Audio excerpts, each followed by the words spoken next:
My name is Trinity Neely, and I'll be doing my persuasive speech on breed-specific legislation. My audience, I have my brother-in-law and my sister. So, say you're getting an apartment, and in the lease agreement it says that all pets are welcome unless you have a pit bull or a Rottweiler or a German Shepherd or a Chow Chow. The list goes on. 67% of households in the U.S. own pets. Me, I've grown up with pets my whole life. I've been surrounded by them. I live with my sister now, and we have 4 dogs, and there's animals all around. In my opinion, pets shouldn't be discriminated against based off of the breed that they are, or like things like that. I feel like it should be more dependent on the owner and how they train them rather than the breed. For people to understand how this is unfair, they must first know about the breeds that are being discriminated against. In some cities and counties, breeds like pit bulls, German shepherds, chows, Doberman pinschers, like even Shar-Peis sometimes, are banned or restricted due to their reputation of them being violent. Many of these breeds, such as Rottweilers and Chow Chows, are known to be territorial. Rottweilers and German Shepherds are very protective of their owners, and Doberman pinschers have a very unique and strong bite. While these are dangerous traits present in strong dogs, these qualities rarely become an issue when the dog is trained by a firm hand. Now you may be thinking, so what are the laws that are affecting these dog breeds?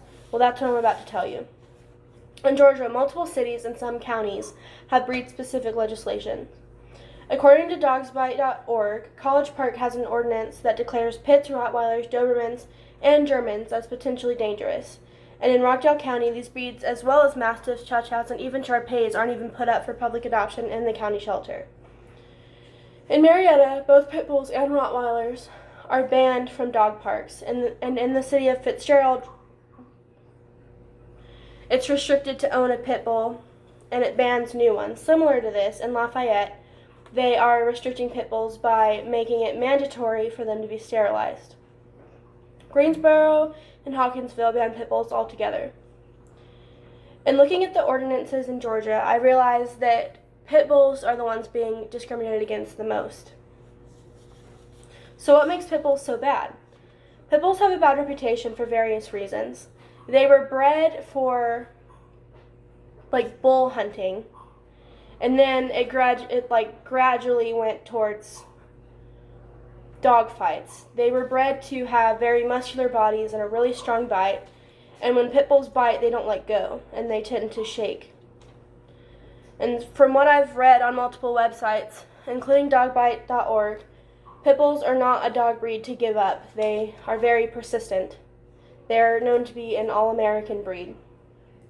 Despite their true friendly demeanor, pit bulls are more likely to be euthanized than adopted. Personally, this fact is incredibly devastating. So you must be wondering what these breeds are actually like. Every dog has their own personality like any other person does, but there are general characteristics within breeds. According to dogtime.org, pit bulls are very affectionate and they're very family friendly. And while they're not good with other dogs that they haven't met, that they haven't been socialized with, they're very good with strangers and with kids. On the American Kennel Club website, it says that Rottweilers are loving and loyal family dogs, and if you train them as soon as you get them, all of their bad traits will become good ones.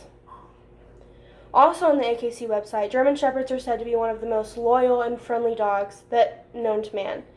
Often, German Shepherds are used in military service and police service. German Shepherds are willing to sacrifice themselves for their owners, no matter what. These are just 3 breeds that I've discussed in this speech, but there are many more that are very misunderstood. Ultimately, every dog has its thing. There's always a risk with whatever dog that you get. It's really important to make sure that you're researching a dog before you adopt it. That's why. And it's very important to start training them young. In this speech, I have explored which dog breeds are discriminated against, which characteristics make them a target for breed-specific legislation, and what their characteristics actually are. I hope that my speech has made you realize that dogs are more than their reputation, and they deserve just as much a chance as people do. You could be missing out on your best friend. Thank you for listening.